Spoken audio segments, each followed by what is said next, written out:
Well, I'm so sorry about that, folks. We had to reconnect the stream a few times. But here we are again. Let me know if it's any better for you, okay? So yeah, Burger King is currently plotting similar nuggets. One of the reasons why the product is sold out with good reviews is that it is crunchy and does not lack for seasoning. However, and KFC points this out with an asterisk, it is fried in the same oil as the real chicken, so hardcore vegetarians may not be willing to try it. Beyond Fried Chicken is served with a choice of your favorite KFC dipping sauce: honey, barbecue, ranch, honey mustard, and KFC sauce. It is also available as a combo meal with fries and a medium drink. Ooh, it may only be available by varied location. That's the worst thing you can hear about something you love at a restaurant. You don't know where it's going to be. You have to call in. You have to call in and figure it out yourself. That's too bad.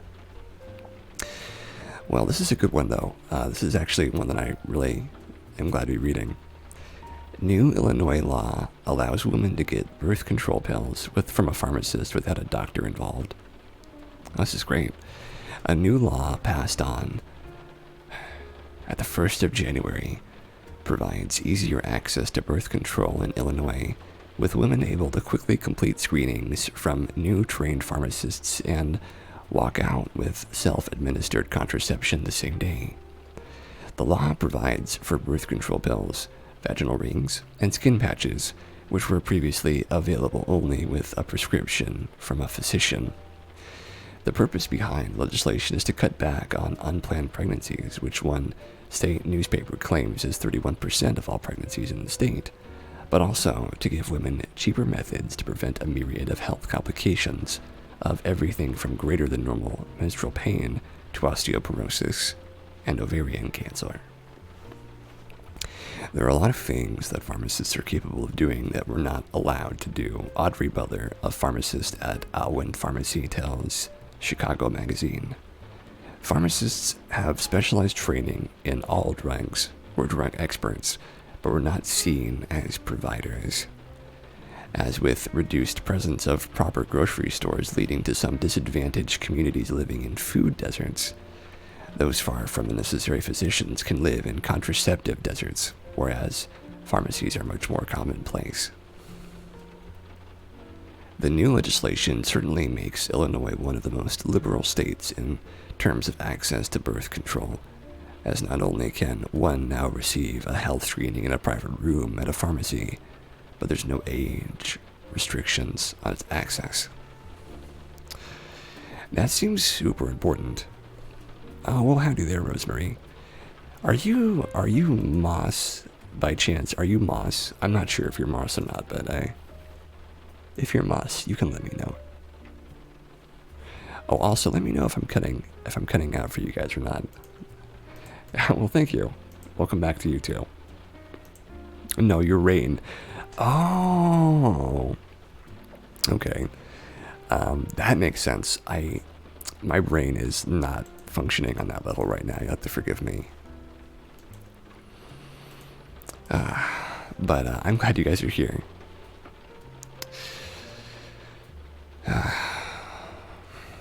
So, here's the next one. Man who tells the Queen he engineers solar panels is stunned when she orders some installed on the castle. A man who told the Queen he was a solar panel engineer when she asked him, "What do you do?"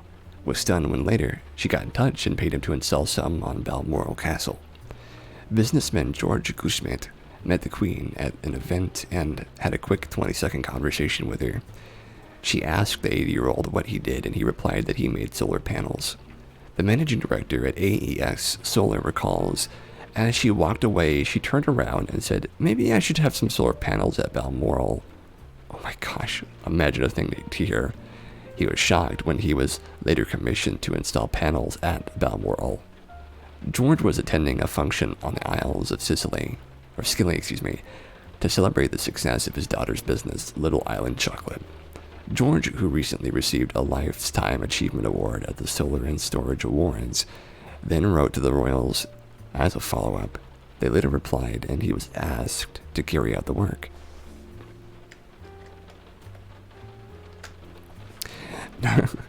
This is such a big thing for me in our company, he said.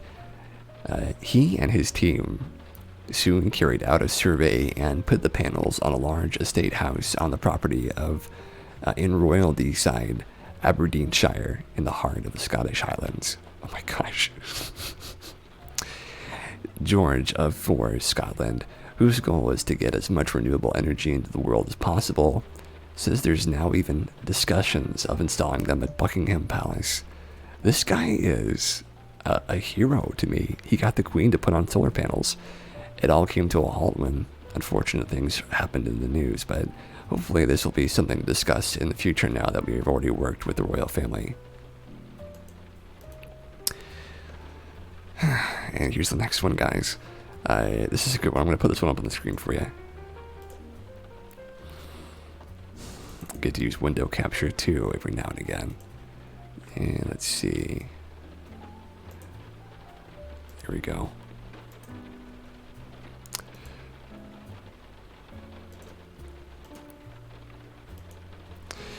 Researchers find the key to fixing human allergies to dogs. There have been many research efforts describing the progression of dog allergies. Thank you for the dogs. But very few studies to try to cure people of them. Now researchers looking to artificially induce human tolerance, immune tolerance, have for the first time identified candidates for those parts of the molecules that make up dog allergens, which could give us a dog allergy vaccine. Being allergic to dogs is a common malady and one that is growing worldwide. Over the years, scientists have been able to identify 7 different dog allergens, molecules or molecular structures that bind to an antibody and produce an unusually strong immune response that would normally be harmless. These 7 are named Canis familiaris allergens 1 to 7, Can F 1 to 7. But while there are 7, just one, Can F1, is responsible for the majority, 50 to 75%, of reactions in people allergic to dogs. It is found in dogs' tongue tissue, salivary glands, and their skin. Researchers have yet to identify Can F1's IgE epitopes, those specific parts of the antigens that are recognized by the immune system and stimulate or determine an immune response. More specifically, epitopes are short amino acid sequences making up part of a protein that induces the immune response. Epitopes bind to a specific antigen receptor on the surface of immune system antibodies, B cells or T cells, much like how the shape of a jigsaw puzzle piece fits the specific shape of another puzzle piece. Antibodies, also known as immunoglobulin, oh my gosh, come in 5 different classes or isotopes. IgA, which is an immunoglobulin A, IgD, IgE, IgG, or IgM. Oh my gosh. The IgE isotope, only found in mammals, plays a key role in allergies and allergic diseases. There's also an IgE epitope, or epitope, that is the puzzle piece that fits the IgE isotope's paratope. Oh my gosh. We want to be able to present small doses of these epitopes to the immune system to train it to deal with them. Similar to the principle behind any vaccine, said Takashi Inui, a specialist in allergy research professor at Osaka Prefecture University and a lead author of the study. But we can't do this without first identifying the Can F1's IgE epitope. So the researchers used X-ray crystallography, oh my gosh, in which the diffraction of X-rays through a material is analyzed to identify its crystal structure, to determine the structure of the Can F1 protein as a whole, the first time this had ever been done before. They found that the protein's folding pattern is at first glance extremely similar to 3 other Can F allergens. However, the locations of surface electrical charges were quite different, which in turn suggest a series of residues. that are good candidates for the IgE epitope. Their findings were published in the Federation of European Biochemical Societies journal in 2021. Further experimental work needs to be performed to narrow the candidates down, but the findings suggest the development of a hypoallergenic vaccine against CAN-F1, a dog allergy vaccine, is within our grasp. The production of a hypoallergenic vaccine by use of such epitopes would not just be a world first with respect to dog allergies, but it is rare with respect to any allergic reaction. Furthermore, if the researchers' work is indeed used to develop a dog allergy vaccine, the principles behind it could be used much more widely against various other allergies. Oh, lovely. Is there a good picture with this one? A woman and her baby. It's making me think of Phoenix right now and her her second life, BB.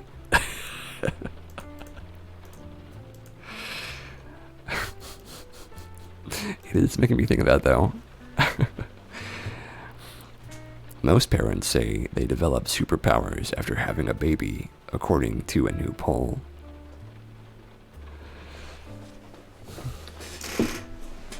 Oh my gosh. Maybe I'll get to have some of these someday. Mom reflexes. Dad reflexes. It's true, you can fly now. Well, I think we... in Second Life especially, you can fly. It's true. I can't deny that. Sun strength and speaking kid language are some of the superpowers people have developed after becoming a parent. The Super Diana.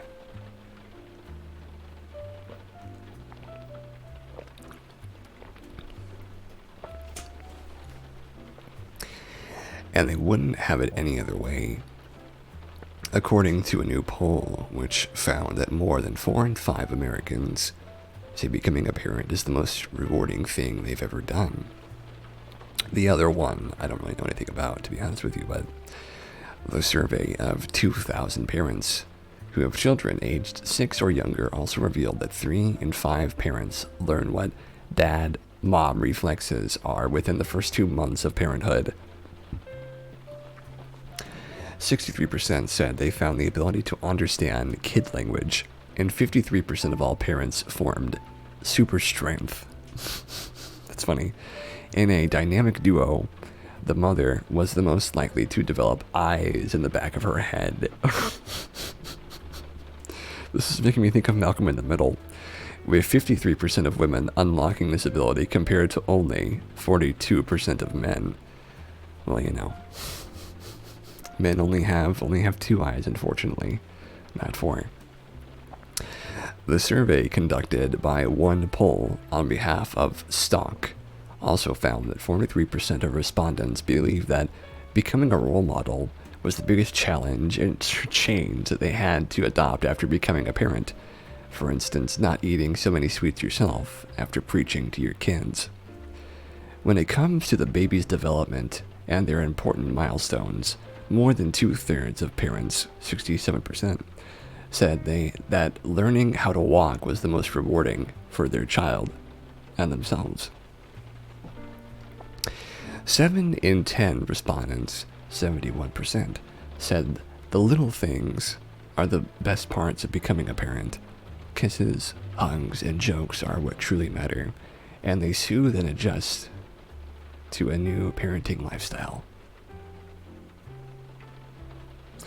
Almost half of moms and dads polled said their least favorite part about becoming a parent was the long nights without sleep. I'll be honest with you, I'm so used to that already. In my life, I have had a lot of long nights, so that doesn't sound too much worse, but the crying would be bad, I'm sure. The crying. For all their sleep lost, more than 83% are happy to exchange their Friday nights on the town for a cuddle session at home with their baby, and they're eager to do just that. Lovely. Just lovely. Friday night on the town. Let's see, are we gonna do the fossil one today? Fossil? I don't know. I'm not sure we'll be into the fossils. I don't know, I guess we'll do one fossil and we'll see if we get to do another one instead. Sea dragon. Okay, that's pretty interesting. I gotta be honest with you, a sea dragon. We're gonna look at this one.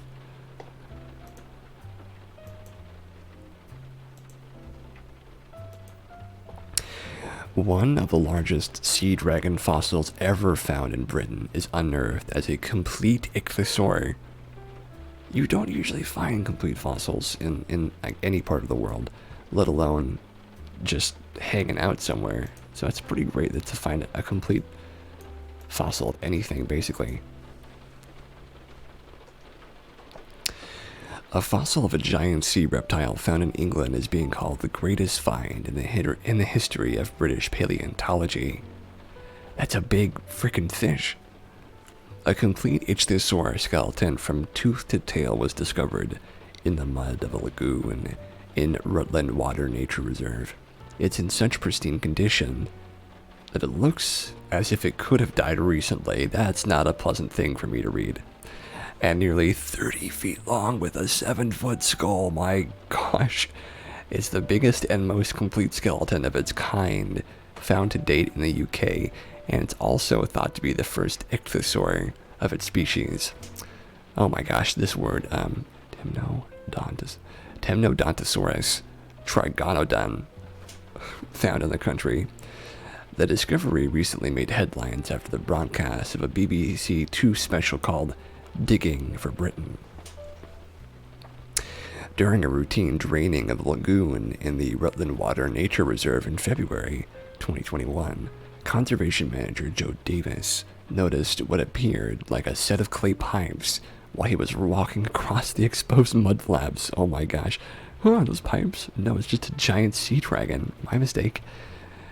The pipes, looked organic. I worked out on the Hebrides, so I found whale and dolphin skeletons before. This appeared similar, and I remarked to Reserve Officer Paul Trevor that they looked like vertebrae. Davis recounts in a statement, "We followed what indisputably looked like a spine, and Paul discovered something further along that could have been a jawbone. We couldn't quite believe it." The find has been absolutely fascinating and a real career highlight.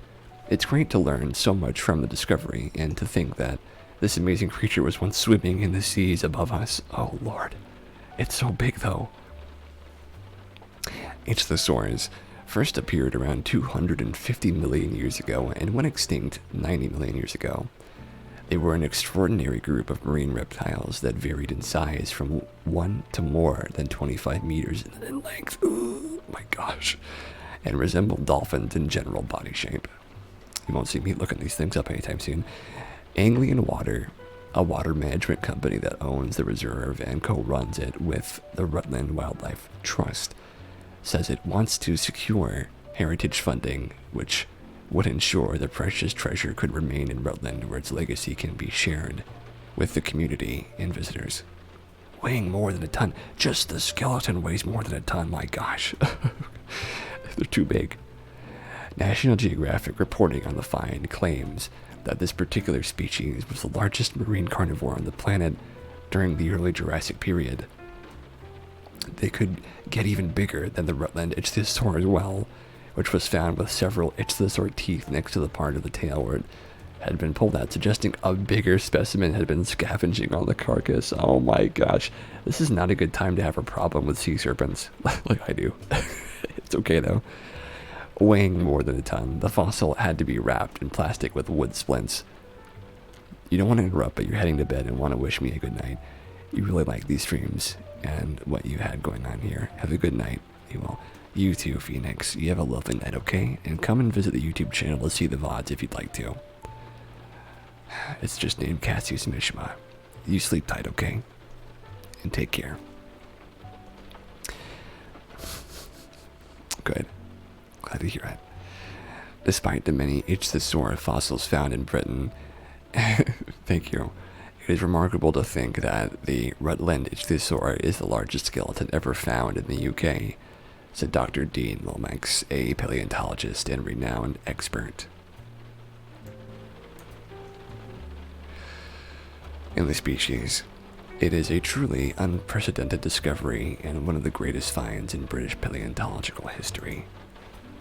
Don't show a 3D image of a giant sea dragon. Don't do it. I'm begging you not to. If I see it, I'm gonna leave. Let's just get a good shot of this thing though from the side. Look at them all digging it out. He's like, holy crap, this is a big thing. This is a big boy. My gosh, man. She's like, I can't believe it. It's too much. It's too much dinosaur for anybody.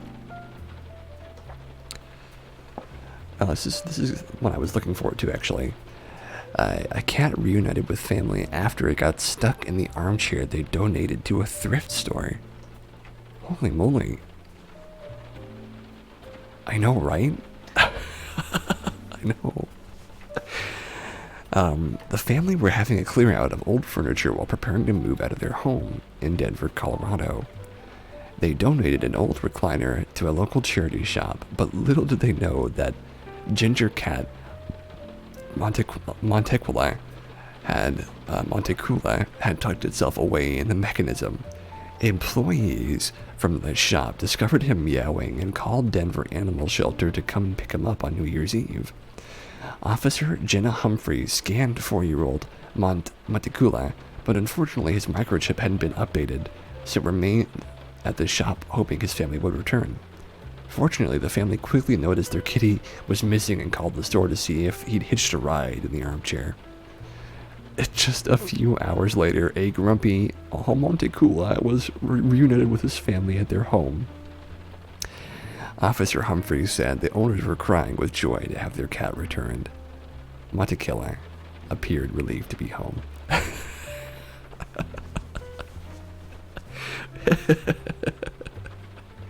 I really like that tiny little thing they added. He does look pretty relieved though, honestly. I think I would be too, to be out of that sofa. Denver Animal Shelter posted the reunion photos on Facebook and said, "We are so happy for the ending to this story and are thankful to everyone involved in getting the sweet cat home safely." Oh my gosh, I can't believe that. So, if I was ever going to own a cat, and I was ever also going to own anything that like dissembled and stuff, cats are one of those creatures that will find a way to squeeze anywhere they can if they think it looks comfy enough. I would never have guessed that an animal would squish its way into a sofa like that before, though.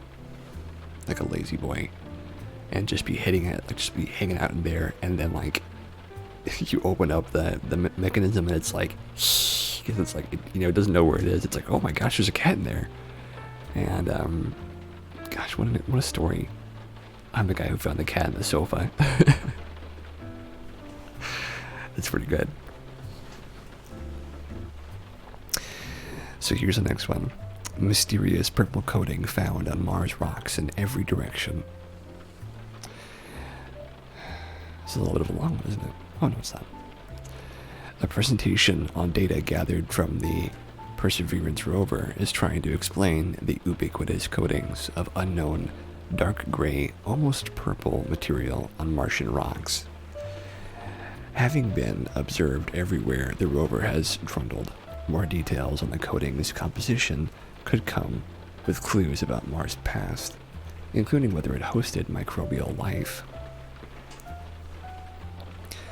On Earth, rock coatings called varnishes tend to be excellent places to find unusual microbes like cyanobacteria. The nooks and crannies of the surface of a stone are havens if you're a microbe, and often offer moisture and shelter. Some species have even been known to metabolize minerals like manganese on the surface of rocks in order to create a coating to protect themselves from UV-rich sunlight. A study in South Tyrol, Italy, found 55 species of bacteria living under rock varnishes in 5 sample locations, all of which were rich in iron and manganese. On Mars, The Perseverance rover's science kit has researchers believing the near purple coating found everywhere in Jezero crater is rich in iron.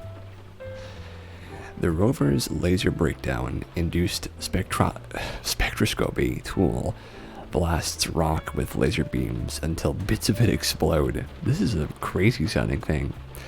And then measures the elemental composition of the gas created. Oh my gosh. It makes so many explosions that the rock farts, and then it analyzes the fart and sees what it's made of.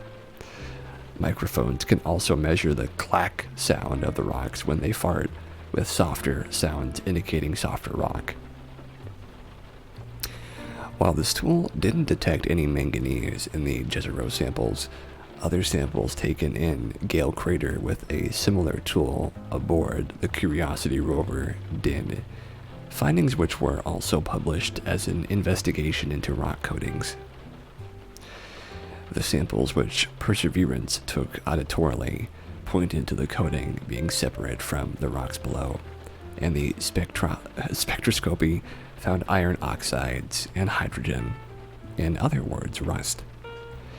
The presence of hydrogen would suggest that water played a role in the coating's creation, but the rover is currently investigating old solidified magma that isn't really anywhere near the lake sediments of Jezero.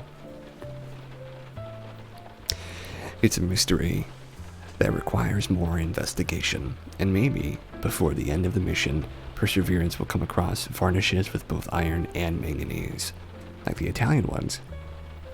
But for now, the rover has been catching samples in tubes for its return in the future to Earth. Scientists are hoping the purple coatings can survive the journey intact enough to be studied in a proper laboratory. I mean, every time we get like a Mars story, I probably talk about the same thing. Like, I don't think that there's any alien life on Mars.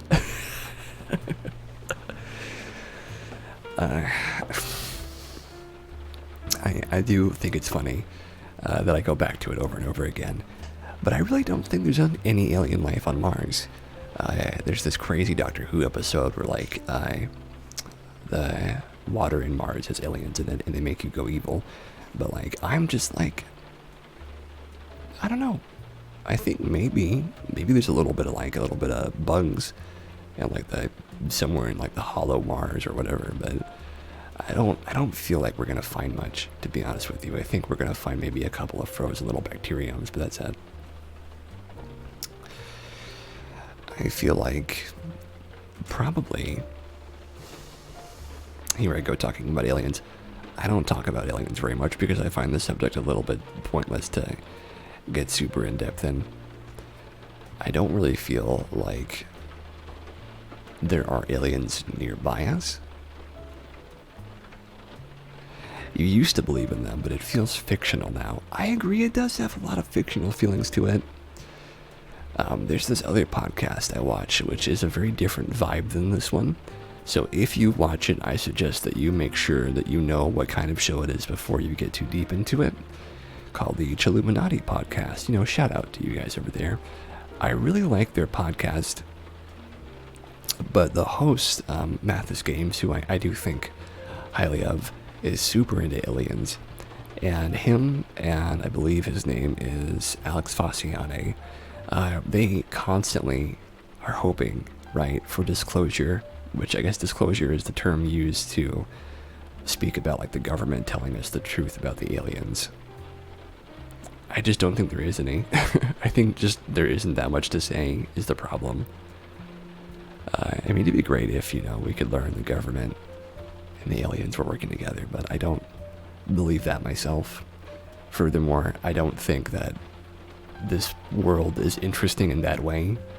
Like, our world is super interesting in so many interesting ways, but I don't think aliens showing up and abducting us is one of them. I feel like more than anything else,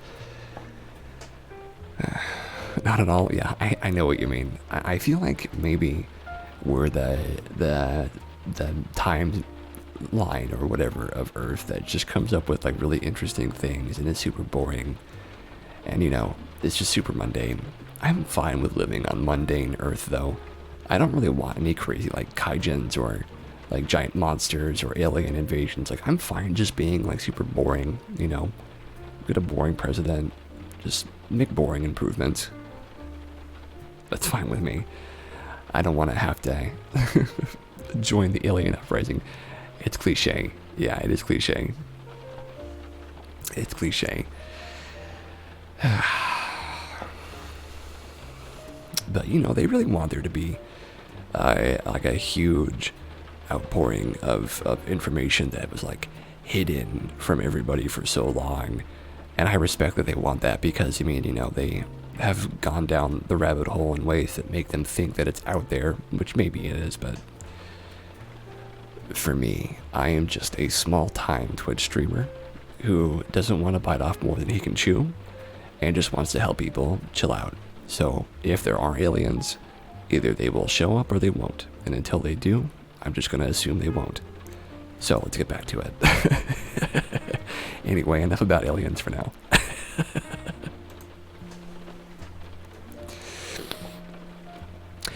High school athletes shovel snow for their neighbors as special weightlifting assignment for football team. Now that's some creative exercise right there. That's what the coach should be doing.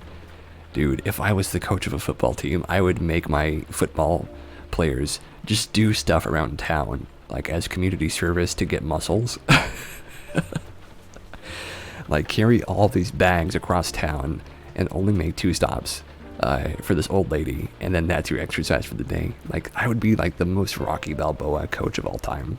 I swear, I would get in so much trouble from their parents though. Students in Western Pennsylvania had a snow day on Monday, but instead of staying home or meeting for an indoor workout, these teens on a high school football team were instructed by their coach to get outside and help their neighbors. Coach Brian DeLallo at Bethel Park High School near Pittsburgh took to Twitter to announce that Monday's weightlifting session in the gymnasium was canceled, but he had an alternate assignment for the young man. Oh lordy. Due to the expected severe weather, Monday's weightlifting workout has been canceled. Find an elderly or disabled neighbor and shovel their driveway. That's our Monday workout. He also told the boys to not accept any money. Oh lord. By mid-morning, more than 27 of the athletes were texting photos to the coach, with some saying they were on their 6th driveway. So lovely. One of the students even reported that his elderly neighbors were not accepting their non-payment requirement, insisting on a donation. That's funny because I actually helped. We used to have an elderly couple that lived across the street, and I helped them at one point, and they were trying to like let them pay me. They were trying to pay me, but I had to tell them that I'm too young to be paid by you for anything. Like I can't accept this money. Like, you know, I was just doing it because you needed help. But they're like, it's just, young man, capitalism, fair is fair. And I was like, I don't think I can take your money. I'm sorry. I was like, I don't think I can take your money. Oh man, I remember that.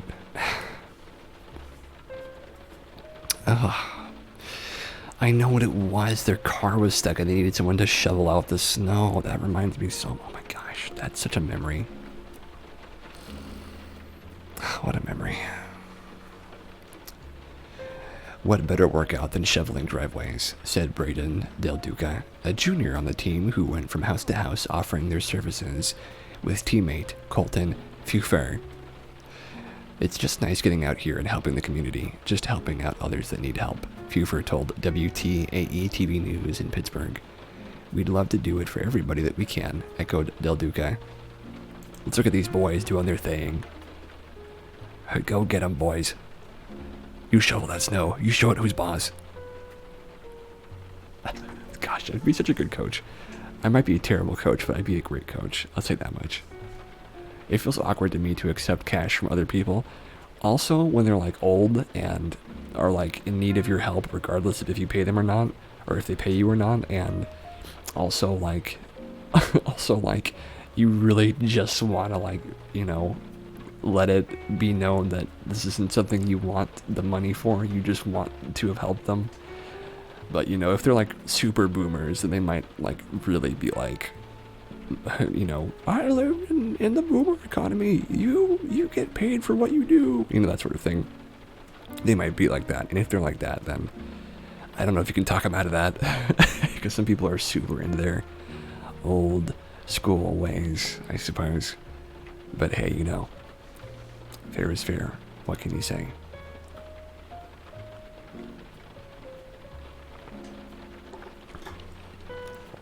What can you say?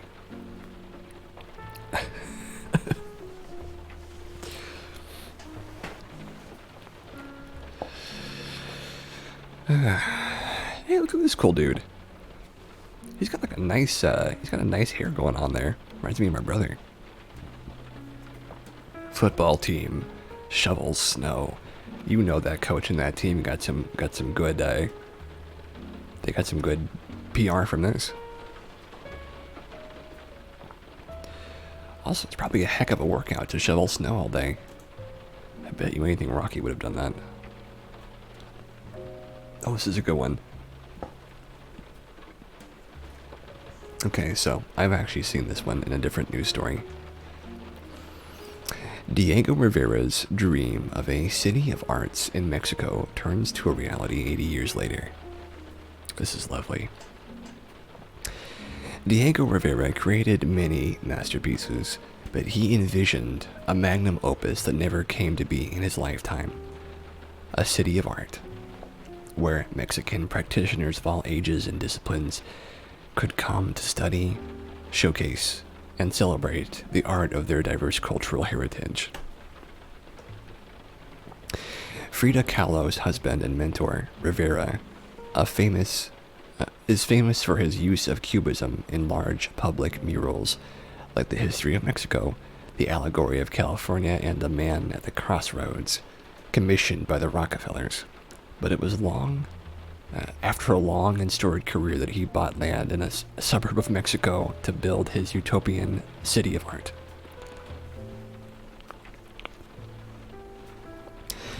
Now, 65 years after his death, Rivera's Ciudad de las Artes has finally come to life.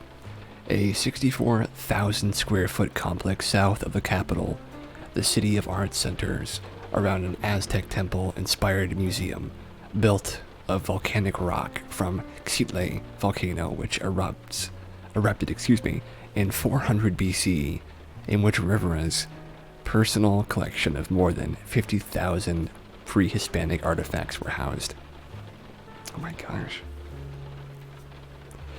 In 1941, back from a trip to San Francisco, Rivera undertook the construction of the Anahuacalli Museum, which sought to generate continuity between modern art and pre-Columbian aesthetics. Opened in 1964, as the centerpiece of his imagined city of arts, it is now finally surrounded by 13 additional structures, which were built over 6 years at a cost of more than $1 million, completing Rivera's original scheme. The spaces include galleries, performance spaces, workshops, and new offices, all built by one of Mexico City's most renowned architecture firms, Taller de Arquitectura, to bring together the artist of the school and the academy with the potter, with the weaver, with the basket maker, with the stonemasons, with everything that is pure expression of the people of Mexico. And that's according to Rivera's own words. That's a beautiful sentiment, in my opinion. The idea is that, as in pre-Columbian cities, the buildings gradually connect and allow the relationship between the parts. The buildings are built of volcanic stone walls and lattices, light atmospheres that already existed in Diego's main building. Mauricio Rocha, the chief architect behind the project, told El Pai, or maybe it's El País, in addition, with the new technologies that we use, it seems that the buildings we sail in a kind of sea of lava. Oh my gosh. I love the writing in this one. The openings of the new areas, including the experimental space, the Piedra, took place in October last year to coincide with the Day of the Dead festival, and hosted an Earth festival that focused on pottery and other outdoor installations and concerts.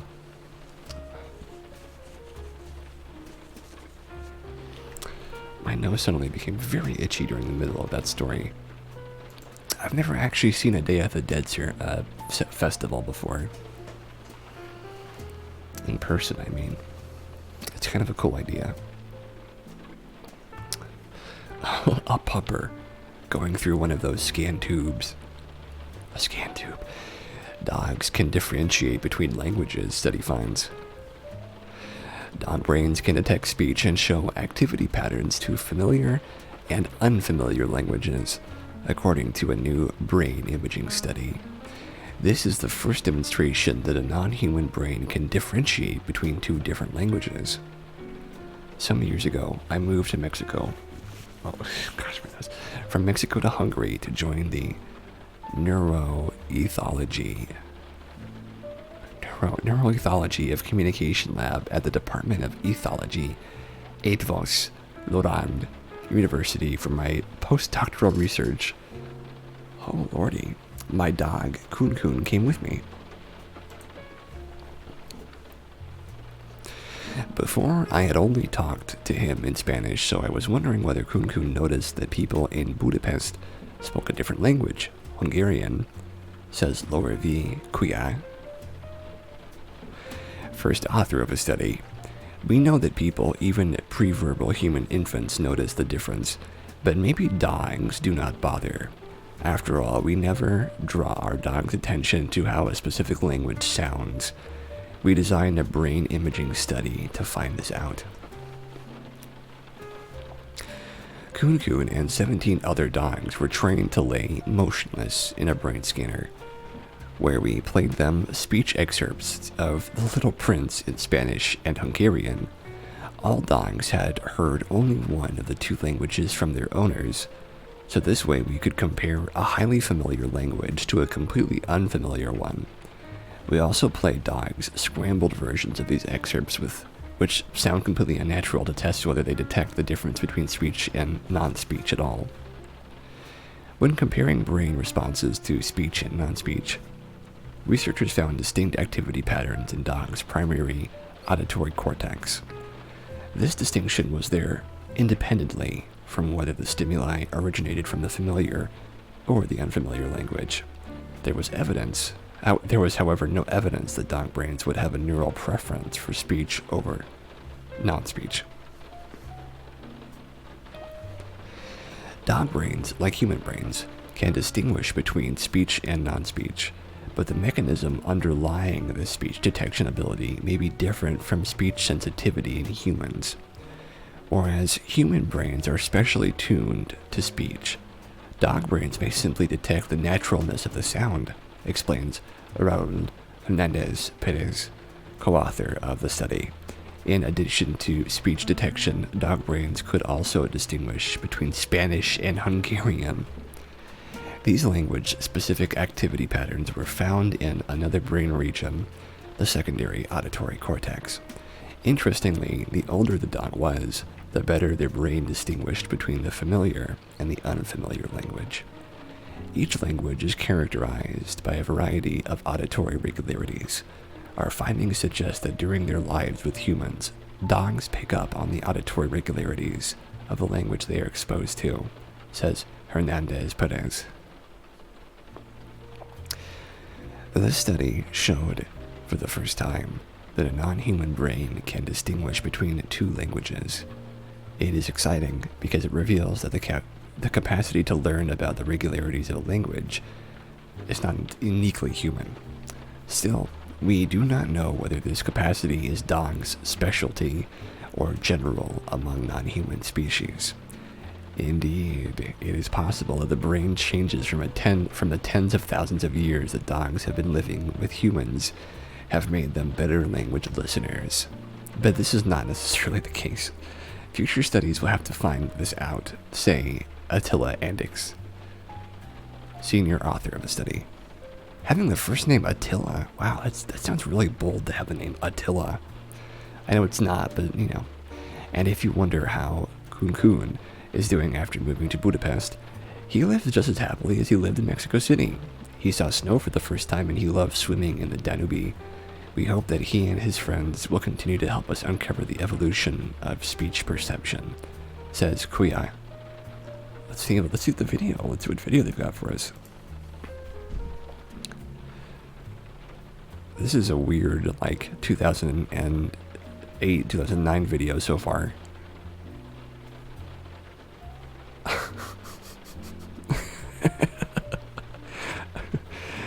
So far, this is a little strange, but I'm into it.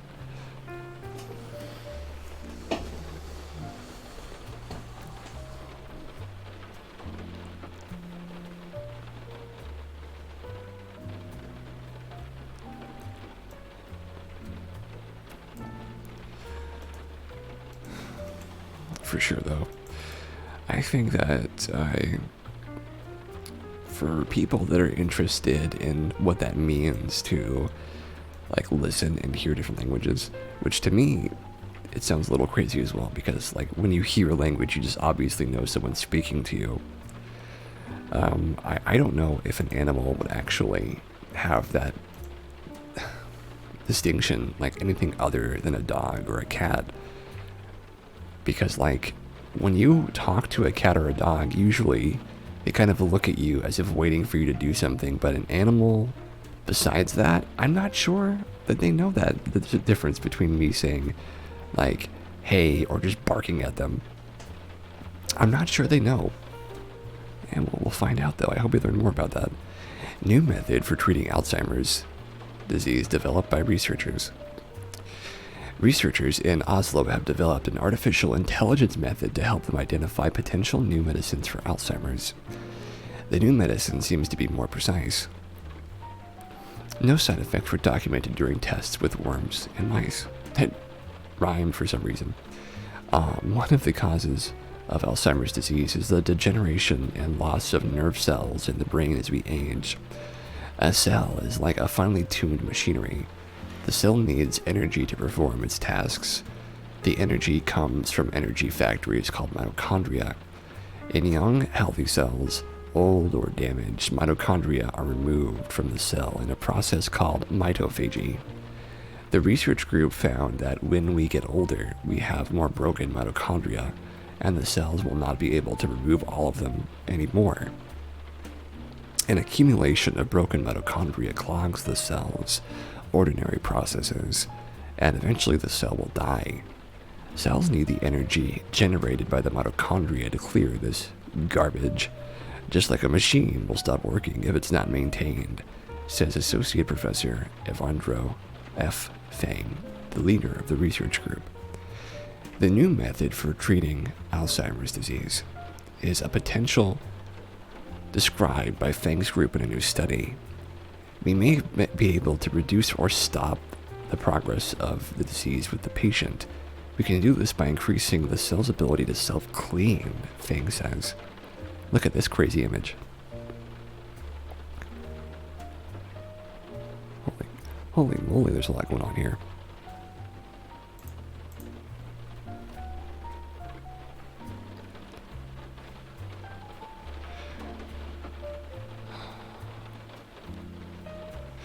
Because the clogging of the machinery is a part of the problem, the researchers had to find a way to boost the cleaning process.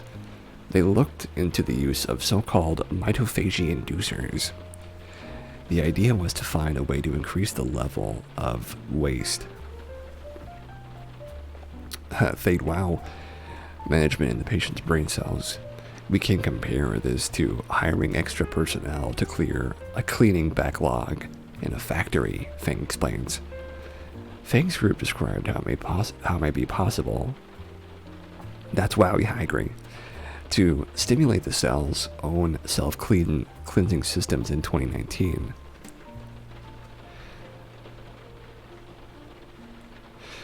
The reboot of mitophagia gives the patient several advantages.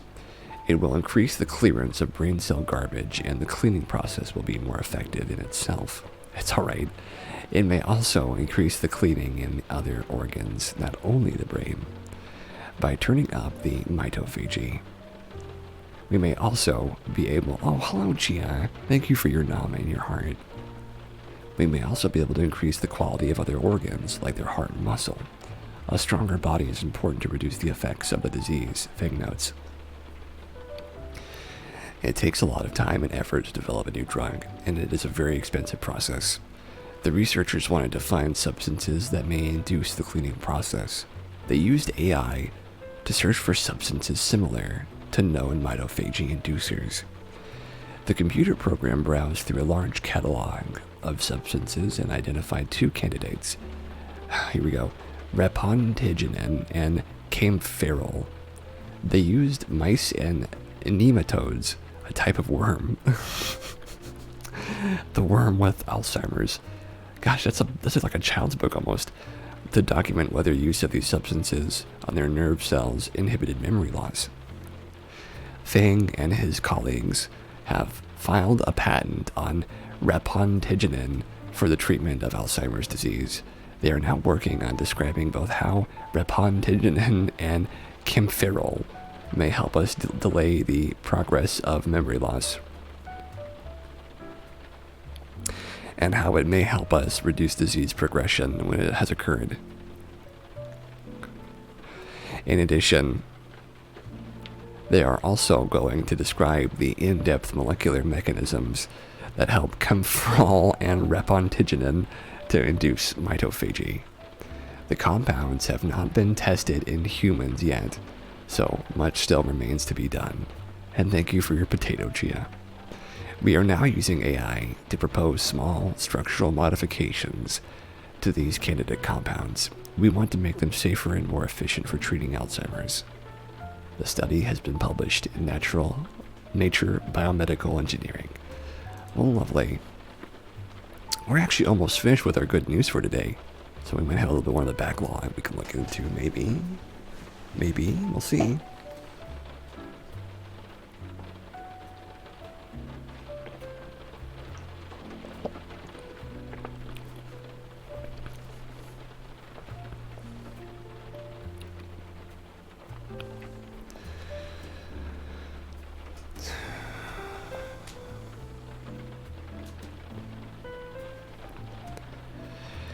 IKEA buys land damaged by hurricane in Florida to plant forests.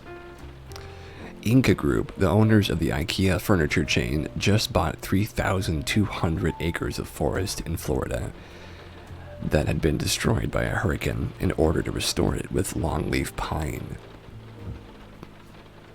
Part of the retail giant's commitment to carbon neutrality, Inca Group has gradually accumulated more than 600,000 forested acres in the US, Europe, and New Zealand to offset the CO2 it releases during its entire value chain.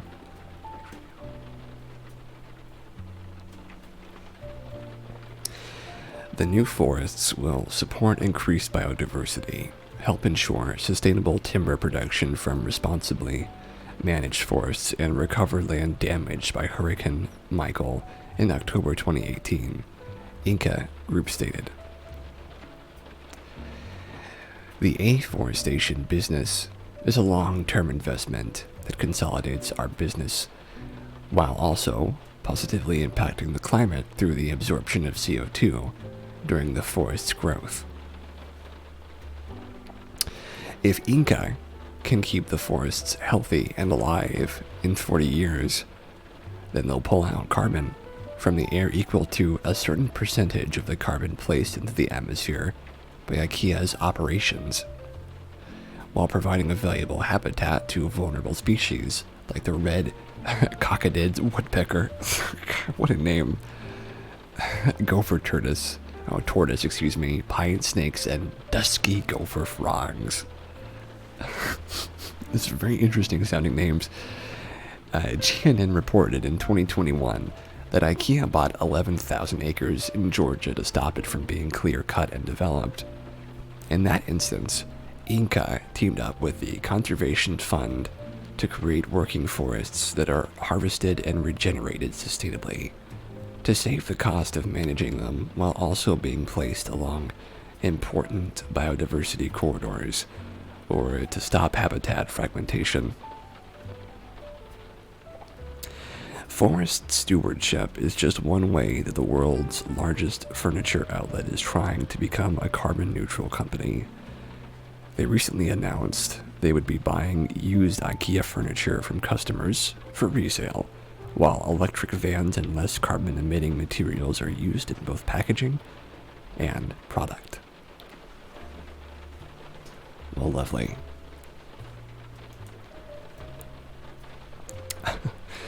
This is an interesting looking one right here. Athletes master the unique sport of extreme pogo and performs incredible stunts. A young athlete has mastered the unique sport of X-Pogo and performs incredible stunts on his pogo stick. 22-year-old Henry Caballus learned to pogo when he was 7, but it wasn't until he was 12 when he got his first high-powered stick and began to learn tricks. I didn't know there was a powered pogo. He began pushing it to the next level at 16 and practiced religiously to test his personal limits. Henry from Burlington, Vermont is these days a full-time professional pogo sticker who performs with the X-Pogo stunt team. I didn't know there was such a thing. He said, similar to street skateboarding or BMX videos, we like to see what tricks can get done in our day-to-day environment. It's hard to be satisfied with a clip unless you had to overcome fear or some sort of new physical challenge. Henry has suffered several injuries while performing stunts, but he's determined to improve his skills. This is one of those sports where you need to wear a helmet, though, I'm going to say. He added, when it comes to danger, there's the obvious arm and leg stuff, but the main concern is always the slip out. We only have one point of contact to the ground, and it's not very much surface area. I agree. It's not very much surface area. But pogo is simply what he loves to do, he says. I still would like to take it further. I mean, I would not imagine there's a lot to do. Oh my gosh, that's a powered pogo stick? Holy moly. Oh my gosh. This is kind of crazy looking to me, just to imagine. Dude, I can't even fathom the level of danger you put yourself in doing this. Oh my gosh. Holy moly. Man, I'm gonna make this a little more visible to you guys.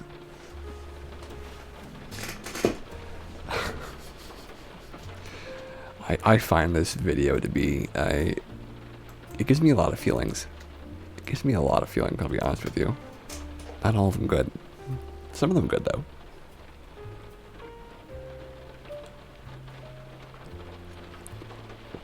I just wondered, when is enough, man? I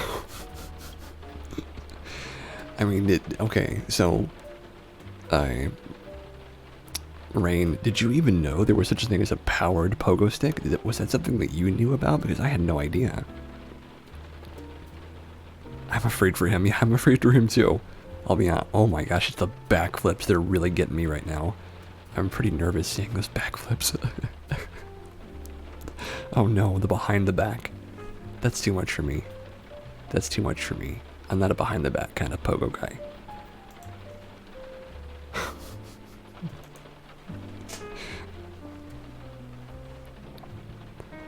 No, yeah.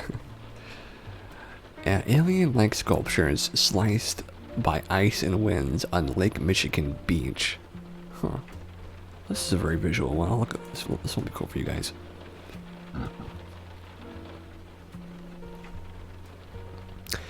Dr. Seuss, like spires whipped into formation by icy winds along the shores in Lake Michigan, have caught the eye of nature photographers and fed the fancy of fans on social media. The nearly annual phenomenon is similar to the one that creates 50-foot-long tall spires called hoodoos. Hoodoos sound like a character from Game of Thrones in the Utah desert. But these temporary ice hoodoos are anywhere from 3 to 20 inches high. And they may last only a day before the temperature and winds change, rendering them back to grains of sand. Resembling chess pieces or modern art, they are carved when the wet sand turns into ice in spots, and strong winds remove the loose sand layer by layer, in only a few hours. Amateur photographers Sean Tvitmarken lives in St. Joseph, Michigan, where the bizarre sandy spires were created in Tiscornia Park. He braved the cold to shoot some frames to post on Facebook and Instagram. Wow! Just look at those things. It does look like a Whoville or something like that. It's a little less Whoville near the end where it's starting to melt, but before it's starting to melt. Look at that. It looks like a whole tiny village of people could be living in there. Gusts along the lake shore topped 40 miles per hour on Friday morning, January 8th. And as the temperatures rose above freezing, the fragile pieces crumbled. I would want to get in there and save some of these, because some of these are brilliant. The phenomenon isn't unique to this southwestern corner of Lake Michigan. They can form, for instance, along the northwest Pacific coast or northern Europe. That sounds wonderful. Wouldn't it be great to see a time lapse of those forming, like from a drone? That'd be great. Solar power will account for nearly half of new U.S. electric generating capacity in 2022. That's lovely. In 2022, almost half of the planned utility-scale electric generating capacity coming online are solar, according to the U.S. Energy Information Administration. Wind power is in third place, estimated to create 17% of the new green energy launching this year. We expect U.S. utility-scale solar generating capacity to grow by 21.5 gigawatts in 2022, reports the EIA. This planned new capacity would surpass last year's 15.5 gigawatts of solar capacity additions, and estimated based on reported additions through October, which is 8.7 gigawatts, and additions scheduled for the last 2 months of 2021, a simple 6.9 gigawatts. Most of the planned solar additions in 2022 will be in Texas, which is a good place for them in my opinion, with 28% of the national total 6.1 gigawatts, followed by California, providing around 18%. A measly 4.0 gigawatts. I mean, I would say Texas, and just as much land as you can get sequestered for that as possible. As much as possible. I mean, the government has so much unused land. If they just, maybe I don't know what I'm talking about. If they took a bunch of that unused land and then just were like, hey, we're just going to put some solar power panels here for a little while. Just for a little bit, even if they need to take them away later. Even just a year of putting solar panels on a lot of government-owned land would probably be really helpful. Just saying. Don't know what that would take or what kind of paperwork that would entail, but it might be really helpful. How did wind power contribute in 2021? A record high of 17.1 gigawatts of wind capacity came online in the United States last year. Another 7.6 gigawatts of wind capacity is scheduled to come online in 2022. And here's a little graph if you guys want to take a look. So, let's see. Right now, natural gas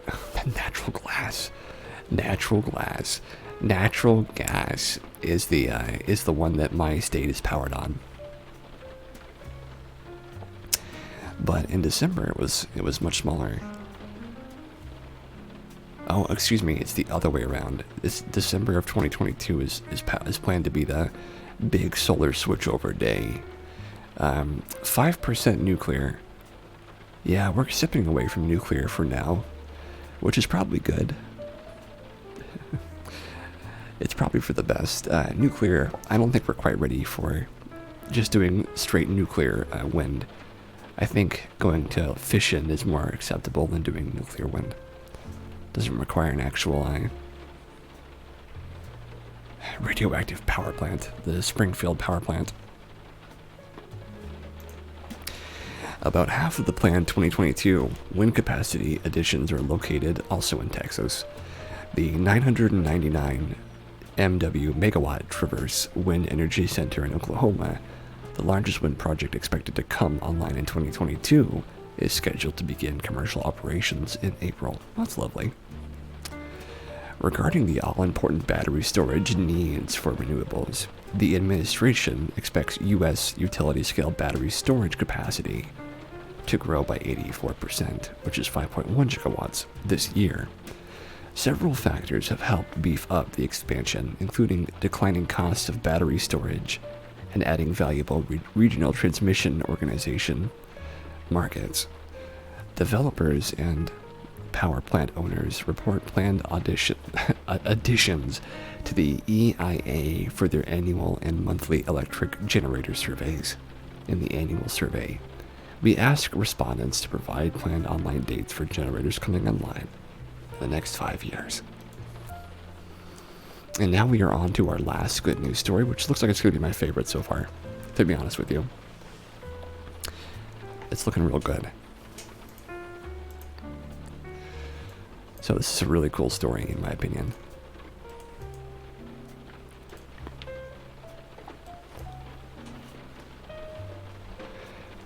When I read it aloud, sometimes I trip over my words and it sounds like a curse. Do I ever sound like I'm cursing whenever I trip over my words? I hope not.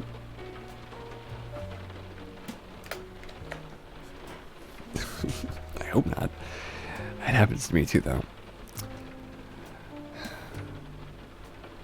Rainbow Village, 84-year-old, saves neighborhood from a bulldozer by painting every street with joyful colors. 14 years ago in Taiwan, an 84-year-old military veteran painted an entire government village to prevent it from being torn down. Now aged 98, the painter is still there, as is the village, and it's becoming a famous travel stop. This is the sort of insane energy that a man who is like determined and has military discipline forces himself through the grueling, rigorous need to save something by going through like a time-consuming, like, monumental effort or Herculean effort of painting an entire town to keep it safe from the government. It's like a movie. This is a movie story. This is going to be a movie someday, I swear. What would they call it, though? The Taiwan Painter. A series of small one-story homes. Rainbow Village is now a city park where painted animals and human figures sit happily in every color imaginable upon a grid of rainbow boulevards. This is how I know, right? When Huang Yongfu started painting the occasional wall in the exceedingly drab Saihong military dependence village in Taichung City, it was originally to relieve boredom. It's very colorful. It's true. It's very colorful. But when Huang learned that the ghost town he and his wife lived in was to be leveled, he kicked into artistic overdrive, covering every paving stone, gutter, and door in pictures and paint. Now, an internationally recognized tourist attraction, Huang and his wife are the only residents of the Rainbow Village where they welcome visitors and live their lives. Aw, a cat hanging out in a little bit of paint and a little bit of art. In 2010, professors and students from Lingtung and Hongkwang universities chanced upon the paintings and were struck by their cute and expressive natures, writes the Ministry of Cultural Heritage. Student Charles Tsai brought together students and faculty to appeal to the Taichung City government to preserve this unexpected piece of cultural heritage, leading the Save Rainbow Village campaign. As the news spread, Huang himself began to be known as Grandpa Rainbow. Oh my gosh, what a name. That's the name of like the person that the children go visit in like the crazy like Power Rangers TV show that like has all the answers to all the problems, and then like he's like their quest giver, Grandpa Rainbow. He's like the ancient being that like exists partially in this realm and partially in heaven, and like raises up us with his knowledge when we need it most. You know what I mean? The campaign was a success, and the area is preserved in Taichung as an art park. Lonely Planet ranked it as one of the secret marvels of the world, and Culture Trip put it as the most Instagrammable spot in Taiwan. I'm sure. I don't know how someone can have this much art in them to make an entire town have this much arting, like stuff going on in it. Because the cost of maintaining the village, the government created the Rainbow Cultural and Creative Company, which produces the tourist infrastructure and helps supply the paint to expand and repair the murals. Well, good for you. You know, that's so lovely. The Taiwanese government, they could have just been like, we don't care, and destroyed it, which would have been horrible. But now, like, I mean, what a story, right? This guy was so invested in keeping his town that had his wife and child in it safe that he was like, his solution. And, you know, by the way, this is the crazy idea that you get when you're like in like a desperate need for a solution, was instead of I'm going to move somewhere else, his idea was I'm going to paint every single square foot of the roads and the walls and the gutters and the pavement until they say that this place is so special they can't knock it down anymore. That's such like a crazy like movie idea, and it worked is the thing. It actually worked, and this guy saved his family. He saved the town. That's like a Family Guy episode. That's like an episode of like The Simpsons. You know what I mean? That's like an idea that is so bizarre that you would never imagine that would work, but it worked.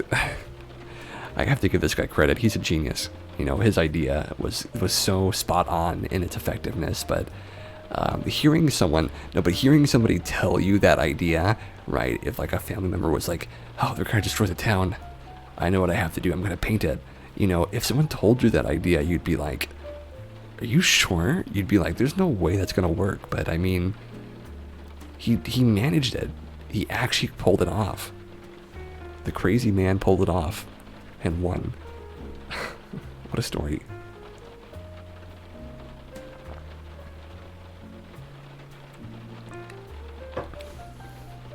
What a story.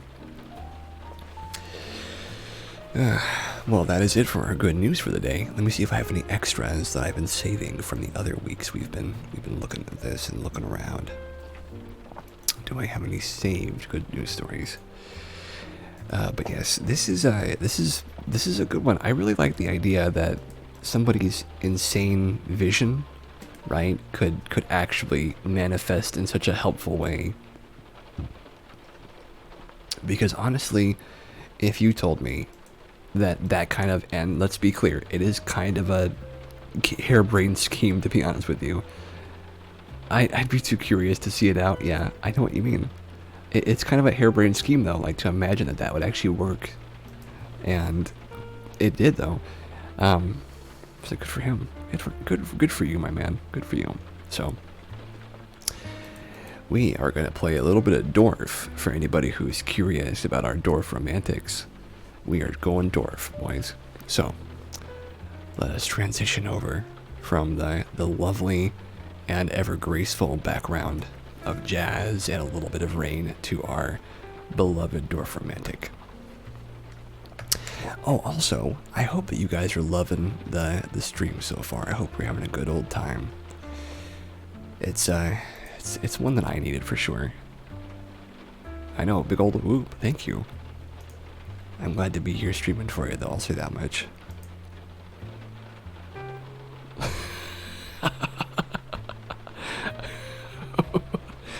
I don't know what you're correcting there, but it's been a little bit of a tough week for me, so I'm very glad to be doing something for you guys, because I really do enjoy the change of pace when it comes to just like having a good time here with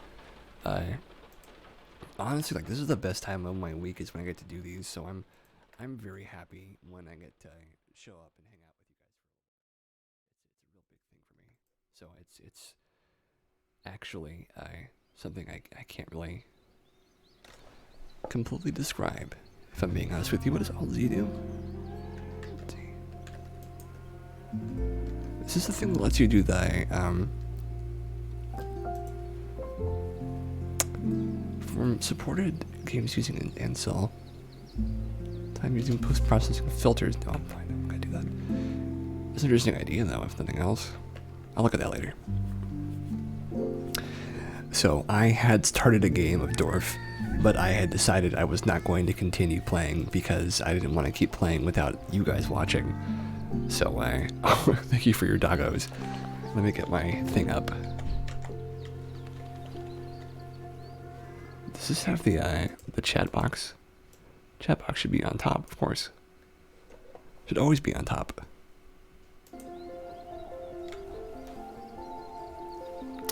So here we go, folks. A new game. Discard.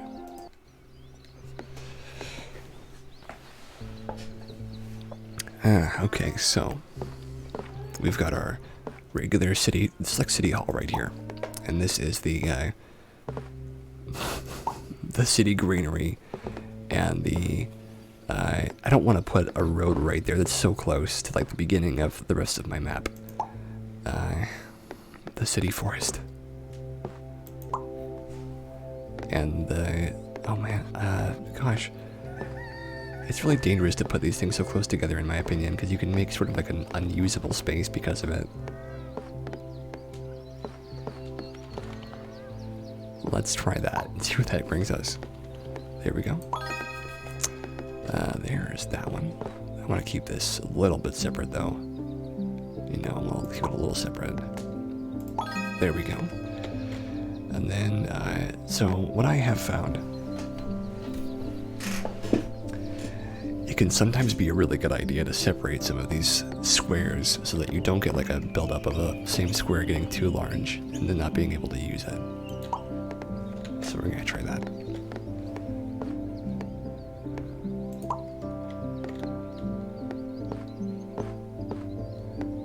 Let's see, let's put this right here. And this one wants to be right there, so we're gonna go this way. But how are you feeling, Rain? How are you feeling right now? Are you feeling good? I know we haven't talked that much today, but it's been kind of a hectic one for me. So I know you know what's up, but I just wanted to check in with you. Oh, that's a nice one right there. How the heck are ya?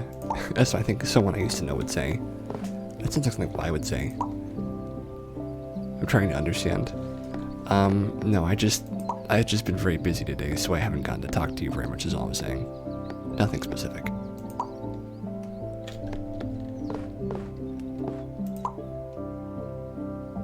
You're doing good, and no problem. Yeah, I figured. I just wanted to let you know what was up, though.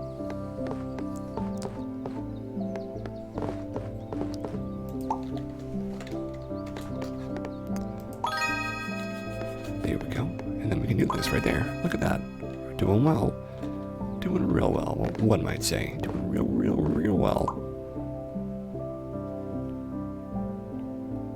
You didn't mind doing all the ramblings?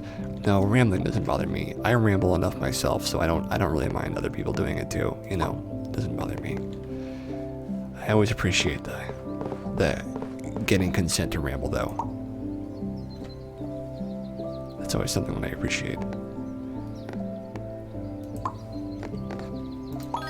Look at that, that's very pretty. So we're kind of just building this forest through here. I love the idea of the stories that can be told just by these like lovely pieces of random land being stretched together like this. It's very therapeutic. There we go. Oh, the doggos. Let's see, do we want anything over here? I don't know. Let's make a new railroad over here somewhere else, because we don't want to keep this railroad going too far. Make room for another one. So what do we need over here? Cute little houses over here too. That's pretty cute. And then, okay, so we want to keep this for something else. And this one is going to want to go over here. And then this is a good spot for this too. Lovely. Man, we're doing real well today. Very nice. I'm gonna go like that.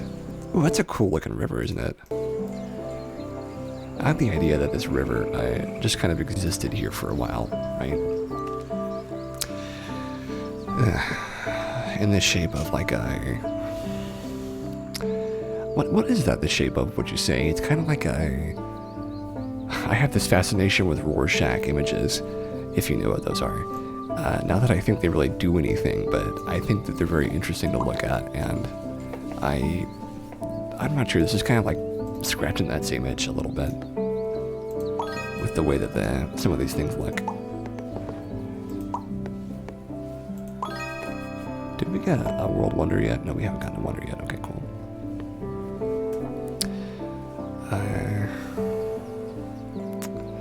And this one wants to be capped off at some point. So what are the good capping spots for this? It's right here, and right here are the only places it can continue. So we're going to save that for now, and we're going to move on to this one. Just for the moment. And its house is over here. This will be lovely for that. Just a couple of houses, just in case we want them. Oh, and here's a 15 grain mill. It wants 15, and then it wants to be capped off. We can do that just fine. This one wants some water. Doesn't want that much water though. Okay, so we should skip out on this. We should try to find a Minoica mark. So for now, let's put this like right here-ish. And then we might get something that can make that work. There we go. Oh, lovely, look at that. So it's a 46 now. And this becomes a 6. And this becomes a 7 pluser. Do we need any railroads anymore specifically?